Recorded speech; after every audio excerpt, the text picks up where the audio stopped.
Hello दोस्तों, कैसे हैं आप सब लोग। आई होप सारे लोग अच्छे होंगे और बहुत अच्छी तरीके से पढ़ाई कर रहे होंगे। जैसा कि आपको पता है कि हम ह्यूमन रिप्रोडक्शन पढ़ रहे थे और पिछले 2 लेक्चर हमने देख लिए थे। आज हमारा तीसरा लेक्चर है जिसमें हम देखने वाले हैं बच्चा युग्म जनन के बारे में। किसके बारे में? युग्म जनन क्या होता है उसके बारे में देखेंगे। और युग्म जनन में हम लोग सीखने वाले हैं कि युग्मक कैसे बने। ठीक है, अभी तक हमारे युग्मक नहीं बने। अभी तक हमने ये देखा है कि कौन से अंग हैं जो युग्मक बनाने का काम करते हैं, लेकिन आज हम देखने वाले हैं कि युग्मक का निर्माण कैसे होता है। और उनमें से आज हम देखेंगे नर में युग्मक का निर्माण कैसे होता है। तो चलिए स्टार्ट करते हैं आज के लेक्चर को। उससे पहले मैं आपको एक बात बता दूं कि अब से आप अपना कोई सा भी डाउट मुझसे पूछ सकते हैं। मैंने डाउट काउंटर का पूरी प्लानिंग कर ली है, पूरी प्री प्लानिंग हो चुकी है। एक वीडियो भी मैंने बना के डाल दिया है। वो वीडियो में मैंने सारी चीजें बता दी है कि आप कैसे मुझसे डाउट पूछ सकते हैं। वो वीडियो का लिंक मैंने डिस्क्रिप्शन में डाल दिया है और उसके बाद डाउट काउंटर का भी लिंक जो है वो मैंने डिस्क्रिप्शन में डाल दिया है। आप इस लेक्चर से रिलेटेड आज कोई सा भी डाउट पूछ सकते हैं। इसमें बुक की बाउंडेशन नहीं है कि आप किस बुक से पूछते हैं। कोई सा भी डाउट हो, आपको क्वेश्चन प्रैक्टिस में कोई दिक्कत आ रही हो या किसी भी प्रकार की कोई भी दिक्कत हो इस लेक्चर से रिलेटेड, तो आज आप इसका पूछ सकते हैं। हालांकि आप इस लेक्चर का कल नहीं पूछ सकते। कल वाला लेक्चर जो आएगा फिर उससे रिलेटेड ही आप डाउट पूछ सकते हैं। तो कुछ ऐसे रूल हैं डाउट के, जो भी आपको देखना हो आप वीडियो पर जाके देख लीजिएगा। डाउट काउंटर का पूरा वीडियो मैंने बना दिया कि आप कैसे डाउट पूछ सकते हैं। सारी चीजें मैंने बता दी है उसमें। ठीक है, तो चलिए आज स्टार्ट करते हैं हम युग्म जनन की प्रक्रिया को। तो देखिए, जैसा कि मैंने बताया, अभी तक हमने क्या पढ़ा बच्चा? अभी तक हमने पढ़ा था जो मेल था और दूसरी ओर क्या थी? दूसरी ओर फीमेल थी। दोनों क्या कर रहे थे? दोनों के जो अंग थे, जो जनन वाले अंग थे, वो क्या कर रहे थे? वो युग्मक का निर्माण कर रहे थे। लेकिन कैसे युग्मक का निर्माण कर रहे थे, कैसे युग्मक बनेगा, वो युग्मक के बारे में सारी चीजें आज हम देखेंगे। ठीक है, तो देखिए होगा क्या बच्चा कि मेल क्या करेगा? मेल युग्मक का निर्माण करेगा। तो जो युग्मक बनेगा वो एन के रूप में बनेगा और जो फीमेल युग्मक का निर्माण करेगी उसका भी जो युग्मक बनेगा वो एन के रूप में बनेगा। मतलब हम कह सकते हैं कि जो मेल है वो तो 2n है और जो फीमेल है वो भी 2n है। मतलब ये द्विगुणित संरचनाएं हैं और द्विगुणित संरचनाओं से निर्माण किसका हो रहा है? अगुणित संरचनाओं का। और फिर अगुणित संरचनाएं आपस में मेल करेंगी और 2n का निर्माण कर देंगे, जिसको हम जाइगोट बोलते हैं। और 2n से भी आगे जो चीजें होंगी, भ्रूण वगैरह बनेगा, वो सारी चीजें तो हम देखेंगे। ठीक है, तो पहले हम देखते हैं क्या? पहले हम देखते हैं युग्म जनन कहते किसको है बच्चा। तो युग्म जनन में क्या होता है? वृषण और अंडाशय से अयुग्मित युग्मकों का निर्माण होना ही क्या कहलाता है? युग्म जनन कहलाता है। It is clear. लेकिन युग्म जनन जो होता है, युग्म जनन की जो प्रक्रिया होती है बच्चा, वो नर और मादा में अलग अलग होती है। नर में शुक्राणुओं का निर्माण होता है और मादा में अंडाणुओं का निर्माण होता है। तो जो शुक्राणुओं का निर्माण होता है उसको हम कह देंगे क्या? शुक्र जनन। और जो अंडाणुओं का निर्माण हो रहा है उसको हम कह देंगे अंड जनन। तो ये दोनों क्रियाएं होती हैं किस पर? नर और मादा पर। और आज हम पढ़ने वाले हैं नर जनन के बारे में। तो मतलब हम पढ़ेंगे आज शुक्र जनन की प्रक्रिया। तो शुक्र जनन की प्रक्रिया से स्टार्ट करते हैं और आज हम शुक्र जनन ही देखेंगे। कल हम देखेंगे अंड जनन की, कैसे अंडा बना, अंडे के अंदर की सारी चीजें, वो सारी चीजें हम क्लियर करेंगे कल। Is it clear? तो चलिए देखते हैं शुक्र जनन की प्रक्रिया। देखिए, शुक्र जनन की प्रक्रिया से हमें एक चीज पता चली कि हमें क्या बनाना है बच्चा? युग्मक बनाना है। और युग्मक जो बन रहे हैं, नर के जो युग्मक बन रहे हैं बच्चा, जो मेल के युग्मक बन रहे हैं, वो क्या बन रहे हैं? वो बन रहे हैं शुक्राणु। शुक्राणु को क्या कहते हैं? हम मेल युग्मक बोलते हैं। ठीक है, तो यहां पर हमें क्या देखना बच्चा कि युग्मक बने कैसे। जब मैं आपको मेल रिप्रोडक्टिव सिस्टम पढ़ा रहा था तब मैंने वहां पे आपको बताया था कि जो शुक्राणु होते हैं वो वृषण के शुक्र जनन नलिकाओं की सेल्स पर बनते हैं। Is it clear? ये सारी चीजें मैंने आपको क्लियर भी की थी, बहुत ही अच्छे तरीके से बताई थी। जनन की प्रक्रिया होगी तो दो चीजें घटित होंगी। पहला, शुक्राणुओं का निर्माण होगा। और शुक्राणुओं का निर्माण कब होगा बच्चा? जब लैंगिक परिपक्वता आएगी। बच्चे में तो शुक्राणुओं का निर्माण नहीं हो सकता, बच्चे में तो नहीं होता कभी शुक्राणु का निर्माण। तो देखिए, एक समय के बाद यौनावस्था आती है, उसमें क्या आती है? लैंगिक परिपक्वता आती है। और जब लैंगिक परिपक्वता आ जाती है तब जाके होता है शुक्राणुओं का निर्माण। मतलब शुक्राणु के निर्माण के लिए दो चीजें जरूरी है। पहली तो लैंगिक परिपक्वता आना, और जब लैंगिक परिपक्वता आएगी तब जाके होगा शुक्राणुओं का निर्माण। और इसी प्रक्रिया को हम कहते हैं बच्चा शुक्र जनन की प्रक्रिया। क्या बोलते हैं बच्चा? शुक्र जनन की प्रक्रिया। It is clear? तो शुक्र जनन की प्रक्रिया में होता क्या है? जब लैंगिक परिपक्वता आ जाती है तो जो नर जनन सेल्स होती हैं, क्या बच्चा? जो नर जनन सेल्स होती हैं वो क्या करती हैं, स्पर्मेटोगोनिया का निर्माण करती हैं। और स्पर्मेटोगोनिया प्राथमिक स्पर्मेटोगोनिया का निर्माण करती हैं, फिर सेकेंडरी स्पर्मेटोगोनिया का निर्माण होता है, फिर इसके बाद आगे बढ़ती बढ़ती प्रक्रिया से क्या होगा, फिर इसके बाद आगे शुक्राणुओं का निर्माण हो जाता है। Is it clear? अब हम देखने वाले हैं पूरी प्रक्रिया को कि शुक्राणुओं का निर्माण कैसे हुआ, और इस प्रक्रिया को आप बहुत ही अच्छे तरीके से समझेंगे। यहीं से क्वेश्चन बच्चा आया हुआ है, नीट में कई बार रिपीटेड वे पर क्वेश्चन पूछे गए हैं और यहीं से पूछे गए हैं। ठीक है, तो इस टॉपिक को बहुत ही अच्छे तरीके से समझने की कोशिश कीजिएगा। ये तो मेरा दावा है कि मैं आपको रटा दूंगा, लेकिन बस आप अच्छी तरीके से बैठकर बिल्कुल कंसंट्रेट होकर इसको देखिएगा। ठीक है, तो चलिए देखते हैं अब आगे की प्रक्रियाओं को। एक डायग्राम आपको सामने दिख रहा होगा, क्या एक डायग्राम दिख रहा होगा? ये डायग्राम बहुत ज्यादा इंपॉर्टेंट है। पहले हम डायग्राम का इंट्रोडक्शन ले लेते हैं। ठीक है, तो डायग्राम में अगर आप देखेंगे तो यहां पर क्या है, यहां पर 2x है, फिर जाके इसने 2x बनाए, फिर आगे जाके 2x 4 2x बन गई, फिर इसके बाद हमने एक 2x को लिया और एक 2x में क्या हुआ, फिर x में बटी, फिर x भी x में बटी, और फिर जाके शुक्राणुओं का निर्माण हुआ।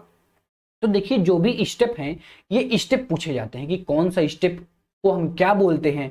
जैसे इस स्टेप को हम क्या बोलते हैं, इस 2x को हम क्या बोलेंगे, इस 2x को हम क्या बोलेंगे, इस x को हम क्या बोलेंगे, इस x को हम क्या बोलेंगे, और ये जो शुक्राणुओं का निर्माण हुआ इसको हम क्या बोलेंगे। ये जो सारे जो स्टेप हैं ये बच्चा बहुत ज्यादा इंपॉर्टेंट है और यही पूछे जाते हैं। ठीक, अब ये जो आपको 2x दिख रही होंगी ना, ये जो पहली संरचना आपको दिख रही होगी ना, इसको हम क्या बोलते हैं, 2x को हम क्या बोलते हैं, तो हम इसको बोलते हैं प्रीमोडियल, क्या बोलते हैं बच्चा, प्रीमोडियल जर्म सेल। और प्रीमोडियल जर्म सेल से निर्माण हो रहा है स्पर्मेटोगोनिया का। Is it clear? तो पहले आप अच्छी तरीके से देखिएगा, बहुत ही अच्छी तरीके से समझने की कोशिश बच्चा कीजिएगा। इसके साइड वाली चीजें भी हम देखते जाएंगे कि उस अवस्था से इस अवस्था का निर्माण कैसे हुआ, किसके द्वारा हुआ, माइटोसिस हुआ, गुणन हुआ, क्या हुआ वहां पर, तो ये भी देखेंगे। ठीक है, यहां पर 2x को हमने क्या कहा बच्चा, यहां पर 2x को हमने कहा प्रीमोडियल जर्म सेल, और प्रीमोडियल जर्म सेल से निर्माण हुआ स्पर्मेटोगोनिया का। किसका निर्माण हुआ बच्चा, स्पर्मेटोगोनिया का। तो प्रीमोडियल जर्म सेल से स्पर्मेटोगोनिया का निर्माण कैसे हुआ बच्चा, माइटोसिस के द्वारा, समसूत्री विभाजन के द्वारा। तो यहां पर कौन सा विभाजन होगा, यहां पर बच्चा हो जाएगा समसूत्री विभाजन। Is it clear? एक एक चीजों को अच्छी तरीके से समझिएगा। अब यहां पर समसूत्री विभाजन हुआ, समसूत्री विभाजन से ये जो 2x की संरचनाएं आपको दिख रही होंगी, ये 4 2x का निर्माण हुआ। वो कैसे हुआ बता बच्चा, तो स्पर्मेटोगोनिया, इसको अभी भी हम स्पर्मेटोगोनिया ही बोलेंगे, लेकिन अब क्या होगा, स्पर्मेटोगोनिया में मल्टीप्लिकेशन होगा, मतलब यहां पर होगा गुणन। क्या होगा बच्चा, यहां पर होगा गुणन, और गुणन के जरिए फिर निर्माण हो गया किसका, 2x की 4 संरचनाओं का। यहां पर आपको 2x करके 4 संरचनाएं दिख रही होंगी।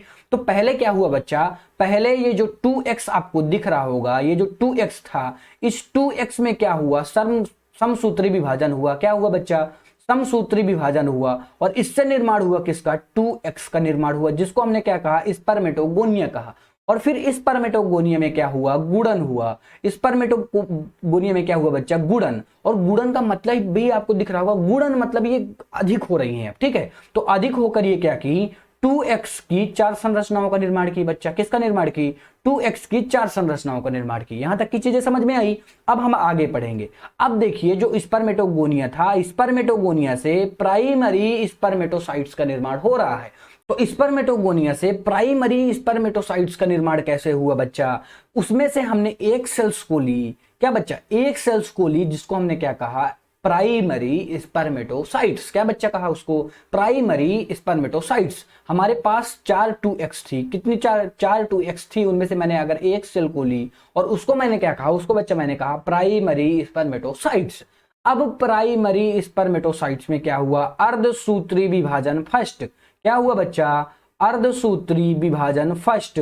और अर्धसूत्री विभाजन फर्स्ट से क्या हुआ, सेकेंडरी स्पर्मेटोसाइट्स का निर्माण हुआ। Is it clear? देखिए यहां पर जो ये निर्माण हो रहा है, ये सेकेंडरी स्पर्मेटोसाइट्स का निर्माण हो रहा है, और यहां पर क्या हुआ, यहां पर अर्धसूत्री विभाजन फर्स्ट हो गया। ठीक है, अब क्या होगा, अर्धसूत्री विभाजन सेकेंड होगा, और यहां पर क्या हुआ, अर्धसूत्री विभाजन सेकेंड। और अर्धसूत्री विभाजन सेकेंड से निर्माण किसका हुआ, स्पर्मेटोड्स का निर्माण हुआ। किसका निर्माण हुआ बच्चा, स्पर्मेटोड्स का निर्माण हुआ। और फिर स्पर्मेटोड्स जाके आगे किसका निर्माण कर दिए, स्पर्मेटोजोआ का निर्माण कर दिए, जिसको हम बोलते हैं शुक्राणु। क्या बोलते हैं बच्चा, शुक्राणु बोलते हैं। तो यहाँ का जो स्टेप है, जो ये स्टेप है, इसको मैं अलग से लिखवा कर एक चीज बताना चाह रहा हूं आपको, ध्यान से देखिएगा।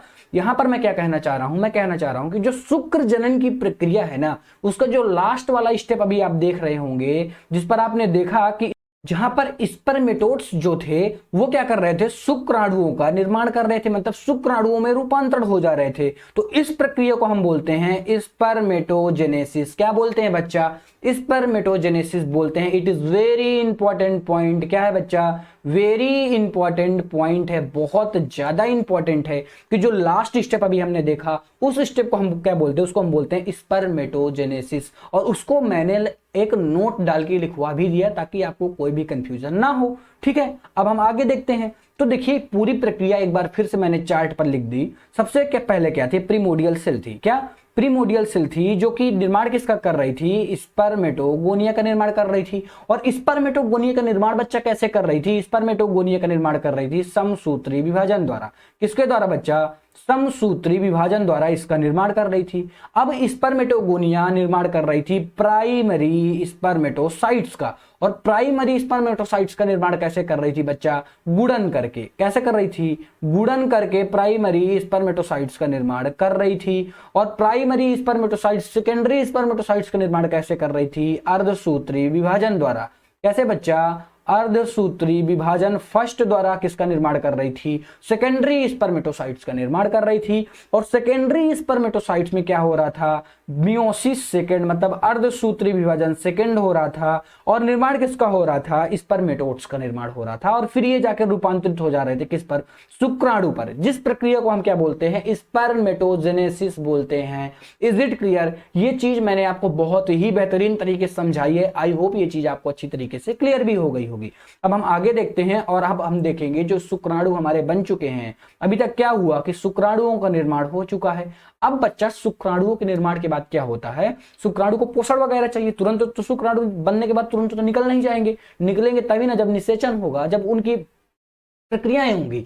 तो शुक्राणु क्या होंगे बच्चा, अब शुक्राणु का निर्माण होने के बाद शुक्राणु जाएंगे किस पर, सर्टोली सेल्स पर।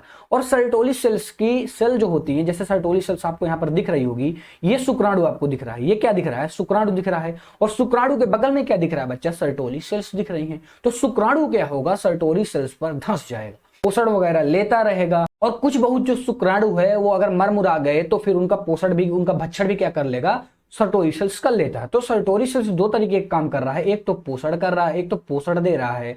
क्या, एक तो पोषण दे रहा है और एक क्या कर रही है बच्चा, एक क्या कर रहा है। वैसे तो मैंने ये सारी चीजें आपको बता दी हैं। एक तो पोषण दे रही है और दूसरी क्या कर रही है, भक्षण कर रही है। क्या बच्चा कर रही है, भक्षण कर रही है मरे हुए शुक्राणुओं का। सर्टोरी सेल्स के बारे में मैंने बहुत ही बेहतरीन तरीके से बता दिया, कहाँ पाई जाती है, किस पर पाई जाती है, क्या करती है, उसका वर्क क्या होता है। ये सारी चीजें मैंने पिछले लेक्चर पर क्लियर कर दी है, लेकिन ये चीजें इंपॉर्टेंट थी और एक बार मैंने फिर से बता दी और सामने एक नोट डालकर भी चीजें लिख दी है। अब देखिए शुक्राणुओं का जो निर्माण हुआ, शुक्राणु के निर्माण के बाद ये सर्टोरी सेल्स पर गए, धंस गए, वहां से पोषण वगैरह लेने लगे। यहां तक की चीजें क्लियर हुई। अब हम देखेंगे आगे की आगे क्या हुआ। अब बच्चा क्या होगा, नर हार्मोन के बारे में हम देखेंगे कि शुक्राणुओं का निर्माण तो हो चुका है, लेकिन अब नर हार्मोन के बारे में देखेंगे कि नर हार्मोन का क्या भूमिका रहती है युग्म जनन की प्रक्रिया पर। तो देखिए नर हार्मोन जो रहते हैं वो हाइपोथैलेमस, मेन क्या रहता है, जो हाइपोथैलेमस रहता है वो GnRH का स्राव करता है। अब जैसे GnRH का स्राव होगा और GnHR की मात्रा थोड़ा सा बढ़ेगी तो होगा क्या, जो GnRH हार्मोन है वो अग्र पीयूष ग्रंथि पर वर्क करेगा और अग्र पीयूष ग्रंथि पर वर्क करके LS व FSH का स्राव करेगा। और LH व FSH नर हार्मोन, तो आप ये नहीं कह सकते कि ये नर पर ही पाए जाते हैं बच्चा, ये मादा पर भी पाए जाते हैं, लेकिन ये नर हार्मोन के रूप में कैसे रहते हैं वो चीज हम देखेंगे और एक एक हार्मोन के बारे में अच्छी तरीके से पढ़ेंगे। तो जैसा कि मैंने बताया LH और FSH, तो पहले किसके बारे में हम देखने वाले हैं, LH के बारे में। तो बच्चा LH क्या करता है, लीडिंग सेल पर वर्क करता है। लीडिंग सेल क्या होती है ये हमने पिछले लेक्चर पर देखा था। लीडिंग सेल पर काम करता है और करता क्या बच्चा, नर हार्मोन एंड्रोजन का निर्माण करता है। बच्चा किसका करता है, नर हार्मोन एंड्रोजन का निर्माण करता है। अब जाके हम कह सकते हैं कि एंड्रोजन जो हार्मोन है वो पूरी तरीके से नर हार्मोन है और ये नर पर ही पाया जाता है। और ये क्या करते हैं, कौन इसका निर्माण करता है बच्चा, इसका निर्माण करता है LH जो कि लीडिंग सेल पर वर्क करता है और एंड्रोजन हार्मोन का निर्माण करता है। और जैसे एंड्रोजन हार्मोन बन जाता है ना तो शुक्र जनन की प्रक्रिया संपन्न हो जाती है, मतलब शुक्र जनन की प्रक्रिया स्टार्ट हो जाती है या शुक्र जनन की प्रक्रिया उद्दीप्त हो जाती है। It is clear. अब हमने देखा बच्चा कि कैसे हार्मोन शुक्र जनन की प्रक्रिया पर इफेक्ट कर रहा था। जैसा कि मैंने आपको बताया, सबसे पहले जो हाइपोथैलेमस था उसने GnRH का निर्माण किया और GnRH ने अग्रपीयूष ग्रंथि पर वर्क किया, अग्रपीयूष ग्रंथि ने LH व FSH का निर्माण किया और LH ने क्या किया, लीडिंग सेल पर वर्क किया और लीडिंग सेल ने क्या किया, एंड्रोजन हार्मोन का निर्माण किया और एंड्रोजन हार्मोन ने क्या किया, शुक्र जनन की प्रक्रिया को उद्दीपित किया, मतलब शुक्र जनन की प्रक्रिया को स्टार्ट किया। Is it clear? देखिए बहुत ही बेहतरीन तरीके से हमें समझना है। अब हम देखेंगे FSH के बारे में। तो वैसे तो FSH का हमारा कोई बहुत ज्यादा इंपॉर्टेंट रोल नहीं है, लेकिन थोड़ा बहुत तो है ही भाई, हार्मोन तो है ही है, ठीक है। तो ये क्या करता है, ये सर्टोरी सेल्स पर वर्क करता है। और जो शुक्र जनन की प्रक्रिया है ना बच्चा, जो अभी शुक्र जनन की प्रक्रिया स्टार्ट हुई थी उस पर क्या करता है, थोड़ा सा उस पर क्या करता है, नियमन वगैरह करता रहता है, उस प्रक्रिया का नियमन करता है, देखता है क्या त्रुटि वगैरह हो, थोड़ा बहुत ये काम कर देता है, ज्यादा ये काम नहीं करता, थोड़ी बहुत हेल्प करने के लिए। ये कहता भैया मैं केवल हेल्प करूंगा, मैं पूरी काम नहीं कर सकता, मैं उस लायक नहीं हूं, इसलिए क्या करता है बच्चा, हेल्प कर देता है जब जरूरत पड़ती है, किसको, सर्टोरी सेल्स वगैरह को, ये LH हार्मोन को, FSH हार्मोन की जरूरत पड़ती है तब ये जाके उसकी हेल्प कर देता है। आप इसी तरह इसको याद रख सकते हैं। Is it clear? अगर पूछा जाएगा तो बच्चा LH वाला ही पूछा जाएगा, तो उसको अच्छी तरीके से देख लीजिएगा। It is clear. अब हम देखने वाले हैं शुक्राणुओं के बारे में। जैसा कि आपने देखा कि शुक्राणुओं का निर्माण हो चुका था। ये शुक्राणुओं का डायग्राम जो आपको दिख रहा है ये मेन डायग्राम होता है शुक्राणुओं का, जैसा कि NCERT पर दिया होगा, ठीक है। तो बच्चा शुक्राणुओं का जो डायग्राम है उसको हमने 3 पार्टों पर बांटा। एक को तो हमने कहा सिर, इसको मैंने क्या कहा, इसको मैंने कहा सिर, इसको मैंने क्या, इसको मैंने कहा मध्य भाग। क्या कहा बच्चा, मध्य भाग। और इसको मैंने क्या कहा, इसको मैंने कहा पुच्छ। क्या कहा बच्चा, पुच्छ।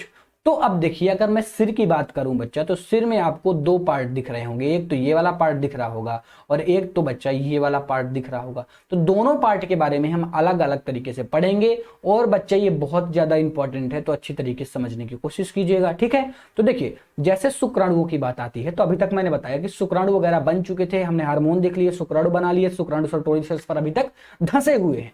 लेकिन अब क्या हुआ, जैसे वीर्य का निषेचन हुआ, जैसे वीर्य योनि से बाहर निकला, तो उसके बाद की प्रक्रिया बच्चा हम देखने वाले हैं। तो जैसे शुक्राणु निकलते हैं ना, तो एक बार वीर्य जब निकलता है तो उसमें 20 से 30 करोड़ की संख्या पर शुक्राणु पाए जाते हैं। क्या बच्चा, उस पर 20 से 30 करोड़ शुक्राणु पाए जाते हैं। और एक बार में वीर्य निकलता है उस पर जो शुक्राणु पाए जाएंगे ना 20 से 30 करोड़, उनमें से 40% शुक्राणु ही गतिशील होते हैं, 60% तो अगतिशील होते हैं। मतलब जैसे ही ये मादा की योनि पर छोड़े जाएंगे तो उस समय क्या होता है बच्चा, जैसे मादा की योनि पर शुक्राणु छोड़े जाते हैं ना, तो शुक्राणुओं को तैरने की क्षमता होती है, वो तैर कर अंडाशय के पास पहुंचेंगे। और जो बच्चा तैर नहीं पाएगा वो तो खराब ही, मतलब 60% शुक्राणु तो किसी लायक ही नहीं होते, वो निषेचन करने के लायक नहीं है। जो 40% शुक्राणु हैं वही निषेचन कर सकते हैं। Is it clear? अब हम देखने वाले हैं शुक्राणुओं के पार्ट के बारे में। तो शुक्राणुओं के पार्ट के बारे में बात आती है, जैसा कि मैंने आपको बताया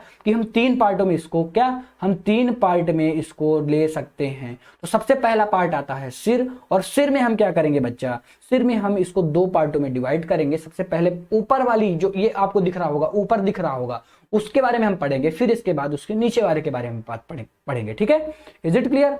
अब देखते हैं हम अच्छी तरीके से सिर के बारे में। तो सिर का जो ऊपरी वाला सिरा था बच्चा, उसको हम क्या बोलते हैं, उसको हम बोलते हैं acrosome. It is very important, पहले से आपको बता दूं मैं, बहुत ज्यादा इंपॉर्टेंट है एक्रोसोम। अगर आप प्रीवियस ईयर के क्वेश्चन देखेंगे तो एक्रोसोम से, खाली एक्रोसोम से रिलेटेड क्वेश्चन बच्चा 5 से 6 बार आ चुके हैं। जैसे ये चैप्टर खत्म होगा उसके बाद तो हम इंपॉर्टेंट क्वेश्चन की बात करते ही हैं, जैसा कि आपको पता होगा।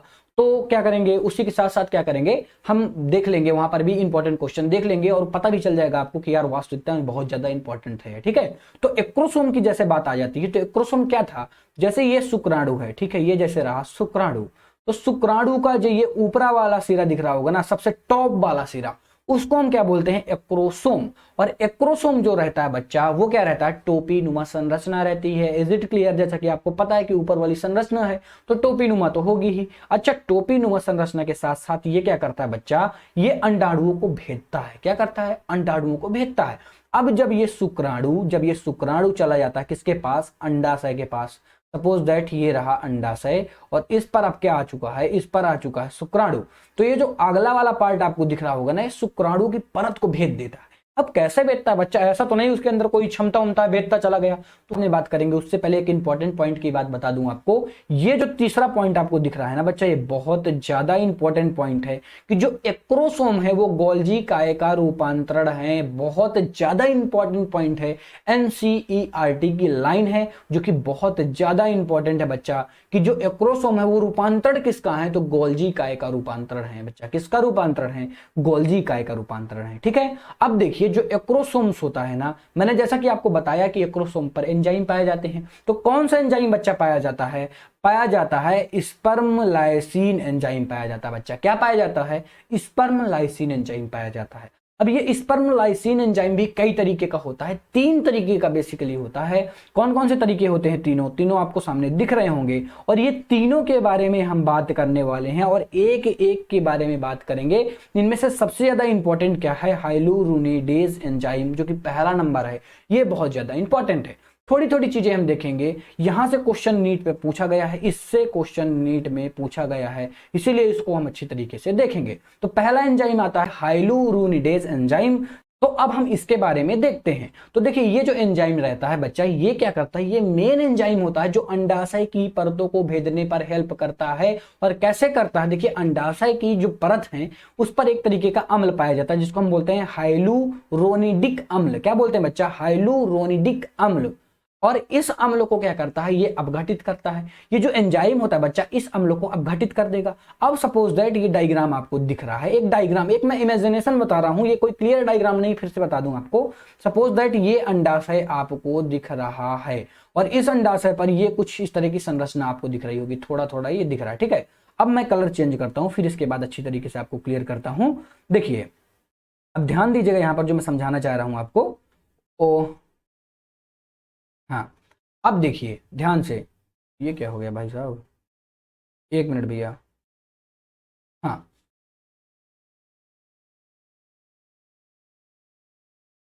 अब देखिएगा अच्छी तरीके से। अब देखिए ये जो एंजाइम पाया जाता है, सपोज दैट ये जो एंजाइम है इसको मैंने क्या कहा, इसको मैंने कहा हाइलुरोनिडिक अम्ल कहा। ठीक है, एसिड, हाइलुरोनिडिक एसिड कहा। ठीक है, अब क्या होगा बच्चा, जब शुक्राणु आएगा, सपोज दैट शुक्राणु आया और यहां से चिपक गया। अब ये जो एंजाइम बच्चा पाया जा रहा है, ये जो एंजाइम आपको दिख रहा होगा नीले कलर का, जो बिंदी टाइप रखी हुई है, वो क्या है, हाइलुरोनिक अम्ल है। अब ये क्या करेगा, हाइलुरोनिक अम्ल का अपघटन कर देगा। और जैसे हाइलुरोनिक अम्ल का अपघटन करेगा तो जो कोरोना रेडिएटा है, ये जब सबसे बाहरी वाली संरचना क्या है, कोरोना रेडिएटा, उस पर क्या हो जाएगा, छिद्र हो जाएगा और ये जो शुक्राणु है अब ये अंदर जा सकता है। It is clear. तो यही चीज बच्चा होती है और यही चीज मैं आपको बताना चाह रहा था। यहां तक की चीजें क्लियर हुई। अब हम देखने वाले हैं प्रोक्रोसिन के बारे में, प्रोक्रोसिन वो एंजाइम के बारे में।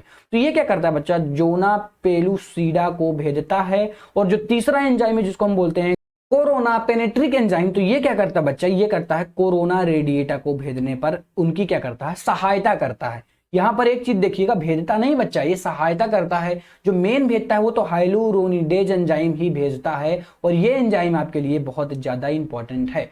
अब मैं यहां पर एक चीज आपको बताना चाहता हूं बच्चा, कि यहां पर ये आपको कुछ चीजें लग रही होंगी कि यार ये कोरोना रेडिएटा क्या है, जोना पेसुलिडा क्या है, ये सब चीजें क्या हैं। तो जब हम अंड जनन पढ़ेंगे ना बच्चा, तो एक एक मेम्ब्रेन के बारे में अच्छी तरीके से पढ़ेंगे। ये क्या है बच्चा, अंडाशय की मेम्ब्रेन है, जिसके बारे में हम पढ़ेंगे अंड जनन के बाद। ठीक है, तो अभी तक की चीजें क्लियर हुई। अभी आपने हार्मोन और एंजाइम के बारे में देखा, दोनों चीजें अच्छी तरीके से क्लियर हुई। आई होप ये क्लियर हुई होंगी। और अब हम बढ़ेंगे आगे और क्या देखेंगे, अब हम देखेंगे जो अग्रपिंडक था बच्चा, अग्रपिंडक में केंद्रक पाया जाता है। और ये केंद्रक होता है किस पर, हैप्लॉइड होता है, मतलब एन की अवस्था पर पाया जाता है। आप अगर देखेंगे तो एक्रोसोम के जो पीछे की ओर था ना, जैसा कि मैंने आपको बताया कि मैं सिर को 2 पार्टों में बांटूंगा। एक तो ये ऊपर वाला पार्ट हो गया और एक तो ये वाला पार्ट हो गया। तो अब हम इस वाले पार्ट की बात कर रहे हैं बच्चा।